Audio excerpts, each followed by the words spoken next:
Some tips and tricks we're going to share with you guys while I finish my painting here a little bit for this week's Food for Thought. Thank you for joining me. My name is Kay. I am here on YouTube and I like to talk about encouragement and motivational stuff, but also I'm an artist, so I figured this week let's try to bring in some art to it. I'm hoping that either I can share some tips that you guys might not know, show you guys some products, some things like that, and help you kind of see what you might need to start painting yourself. If you're an aspiring artist or if you're interested in art, drop it in the comments. Let me know if you like this kind of video and if I should do more of them. So welcome to my art studio. Right now we're in the corner. This is one of the paintings that I have been working on for the past couple weeks. I think that one of the most important things to tell you as an artist or an inspiring artist is to simply just do it. That's the best advice that anybody can give, really, for anything, is just do it. You're never failing if you're doing, you're never failing if you're trying. But once you start doing something, that's the biggest step. But when it comes to art, sometimes it takes trial and error to learn what things you like the best, what you're best at, right? There's 1,000 styles of art. Art's an amazing self-expression. Art's an amazing concept. Basically, for those of you guys that are just starting out, find yourself a canvas like this. You can go to Michael's or all sorts of places, have them, or even order a good quality one on Amazon. I like to just keep my extra canvases in the back for when I'm feeling inspired. I just pull them out. Another important thing to have is something like this that you can mix your paint colors on. This one's old. I gotta get the old paint off.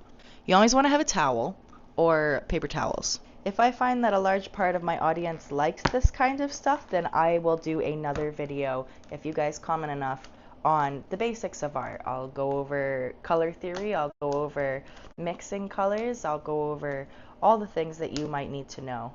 This is one of my favorite parts, is just pulling the paint off. Oh yeah. Old paint. Artists are usually notoriously making way for some fresh colors.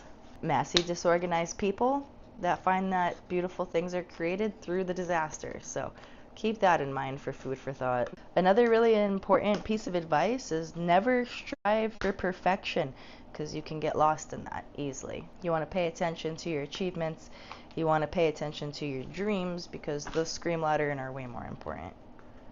Alright, so now that we have a more fresh palette to start with, another thing that you're going to want is some paintbrushes. Paintbrushes are actually really important. I spent many years painting with just one paintbrush, and that was fine. I made some awesome stuff, but every paintbrush has a tool, a very specific reason for that brush in that shape. So these are the main brushes that I use right now. Alright, small, medium, larges, we've got round brushes, we've got angled brushes, and these all serve a purpose, like I said. But to go over it really quickly, brushes like this are for little fine lines and little tiny details. Very small pointy tip. These tiny angled brushes, these are great for specific lines where you still want that line to be sharp on one side. Round brushes are great for blending colors, but also not so much for the sharp lines if you're looking for that. But they're great for fill-in colors in, say, the center of something. And then, of course, big ones are good for putting, big boy puts big color over things. I use this for the background to bring the color in first. Another thing you want, obviously, are some quality paints. Yes, you can paint with something that's not that great of quality. However, all of the things that I do for crafting, I feel the same way. If you go for ultimate quality beforehand, you skip the whole learning process of how things don't look as good with the not quality stuff. Quality equals quality. For my paints, I've been using this brand, alright, and this is a really good brand also. Amsterdam, you can find them online. I'll try to link something in the bio for you guys if you want to get some of these. The other brands that I really like to use are like Liquitex, also things like Golden, Winsor & Newton. These are really good paints as well. I just go with acrylic. Acrylic likes to dry fast. It's easier to work with. You can get more done in a faster amount of time. Oils are another concept we'll get into another day. There's also a whole thing about transparencies with paint that you can get. Transparency has to do with how thick the coating, the opacity, lays down with each stroke. So I would say if you're just starting off, just get some regular. I also really like heavy body acrylics just because they're thicker, and I really like the way that they like stroke across the canvas. So now let's get some paint on our palette.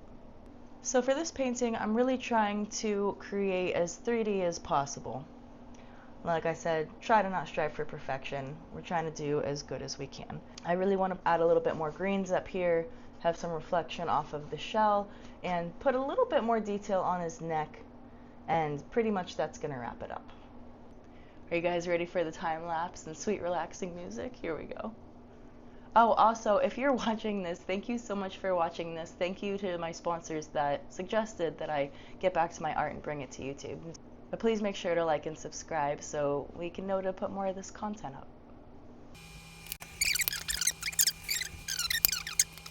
We've got some hair. Also, it's a smart bit of advice to use a smock. I don't have one right now, so we're gonna pray.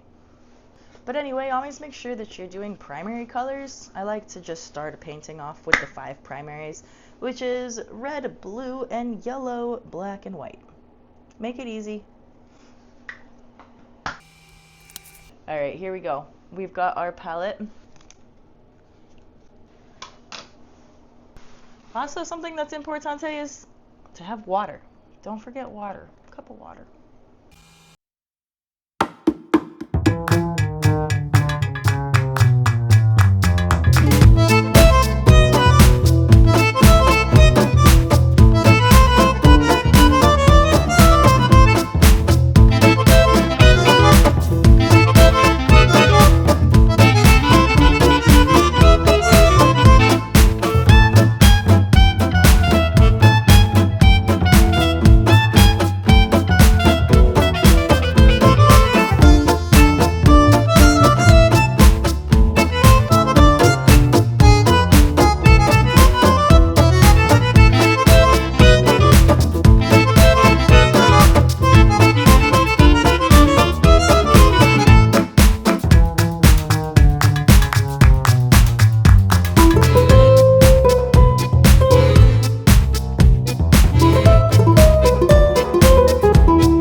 Alright friends, so after going on a wild journey to catch my cat that got out and do all that stuff in between painting and trying to finish this, all that's left on this is to do a little bit of highlights and just go over everything and make sure the colors are all accurate to the reflection and how I'm trying to get them to be.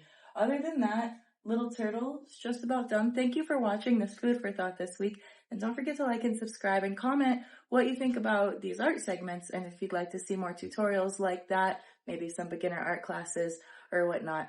I'm really excited because next week is the week that we get to open up our fire cider we made. Make sure you guys check out that video and see how that tastes.